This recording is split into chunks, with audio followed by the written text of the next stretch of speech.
காசி விஸ்வநாதர் கோயிலுக்கு ஆகாஷ் அம்பானி 1 கோடி நன்கொடை. நாட்டின் மிகப்பெரிய பணக்காரரான முகேஷ் அம்பானியின் மகனும் ரிலையன்ஸ் ஜியோ இன்ஃபோகாம் தலைவருமான ஆகாஷ் அம்பானி புதனன்று வாரணாசியில் உள்ள காசி விஸ்வநாதர் கோயிலுக்கு சென்றார். கோவிலில் சுமார் 45 நிமிடங்கள் செலவிட்ட அவர் சடங்குகளின் படி பூஜை செய்தார். தரிசனத்திற்கு பிறகு ஆகாஷ் 1 கோடியை கோவில் நிர்வாகத்திற்கு காசோலை மூலம் நன்கொடையாக வழங்கினார்.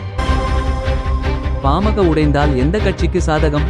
வன்னியர் சமூக வாக்குகளை பெருவாரியாக கொண்டுள்ள கட்சி பாமக. அக்காட்சி இரண்டாக உடையும் பட்சத்தில் அதை எந்த கட்சிக்கு சாதமாக அமையும் என தற்போதைய விவாத பொருளாக மாறி உள்ளது. திமுக அதிமுகவை விமர்சித்து வளர்க்கப்பட்ட கட்சி பாமகவாகும். ஆதலால் திமுக அதிமுகவுக்கு பாமக பிளவு சாதகமாக இருக்காது என சொல்லப்படுகிறது. தாவேகா தலைவர் விஜய்க்கு வட மாவட்டங்களில் கணிசமான செல்வாக்கு உண்டு.